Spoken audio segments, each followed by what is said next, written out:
নমস্কার বন্ধুরা, ওয়েলকাম সবাইকে শুভ স্পোর্টস নিউজ চ্যানেলে। তো গাইস, আশঙ্কায় সত্যি হলো, হর্ষিত রানাকে বড়সড় শাস্তি দিল ভারতীয় ক্রিকেট বোর্ড।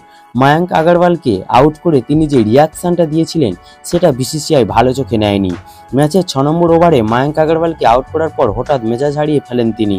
মায়াঙ্কের দিকে ফ্লাইং কিস ছুড়ে দেওয়ার তার প্রথম অপরাধ ছিল, আর দ্বিতীয় আরেকটি অপরাধ করেছেন। আউট করার পর আঙুল দেখিয়ে ইশারা করে তাকে প্যাভিলিয়নে ফিরে যেতে বলেছিলেন। প্রথম অপরাধটার জন্য অর্থাৎ ফ্লাইং কিসের জন্য ম্যাচ ফির 10% কেটে নেওয়া হয়েছে এবং দ্বিতীয় অপরাধের জন্য ম্যাচ ফির 50% কেটে নেওয়া হয়েছে, অর্থাৎ তাকে ম্যাচ ফির 60% জরিমানা দিতে হচ্ছে। তবে এই জরিমানাটা খুব বেশি তার খেলায় প্রভাব পড়বে না।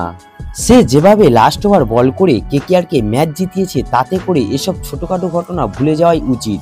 এবার দেখো, অনেকেই দেখছি হর্ষিত রানার ওই আগ্রাসন নিয়ে জ্বলছে। হ্যাঁ, একটু বেশি আগ্রাসন সে দেখিয়ে ফেলেছে, তাই বলে এতটাও বাড়াবাড়ি করা উচিত নয়। সোশ্যাল মিডিয়ায় এইভাবে তাকে ট্রোল করা উচিত হচ্ছে না।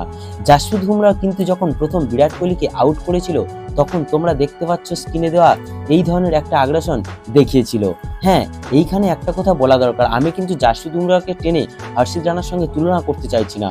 শুধু এটা বোঝাতে চাইছি যে যারা গতকালের হর্ষিতের আচরণ নিয়ে বলেছেন যে এটা সাহস থাকলে বিরাট কোহলির সামনে করুক, ক্যারিয়ার শেষ করে দেবে, বাচ্চা বোলারের এত কেন বার বেড়েছে, তো তাদেরকেই বলে রাখি, বিরাট কোহলির উইকেট যখন নিয়েছিল তখন তার বয়স ছিল 19 বছর, আর সেও সেই সময় বাচ্চা ছিল, আর এইভাবে সেলিব্রেশনও করেছিল।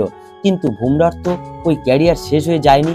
এছাড়া কোহলি নিজে যদি এরকম একটা আগ্রাসন দেখাতো কেন, এমনি সে এরকম আগ্রাসন দেখায়ও, তাহলে তো তাকে বলা হতো ক্রিকেটে আগ্রাসন না থাকলে ভালো লাগে না। কোহলিকে কিন্তু এইভাবে কেউ ট্রোলও করতো না। তাই এসব ফালতু কথা বাদ দাও। হ্যাঁ, ইয়ং ছেলে হয়তো একটু বেশি আগ্রাসন দেখিয়ে ফেলেছে, তাই বলে এতটাও ট্রোল করা উচিত হচ্ছে না। তার লাস্ট ওভারটা দেখে অন্তত তাকে শাবাশি দেওয়া উচিত। আর যদি কোনো ভুল কথা বলে থাকি তাহলে অবশ্যই আমাকে ক্ষমা করে দিও। আর যদি ভিডিওটি ভালো লেগে থাকে তাহলে অবশ্যই লাইক ও সাবস্ক্রাইব করে দিও।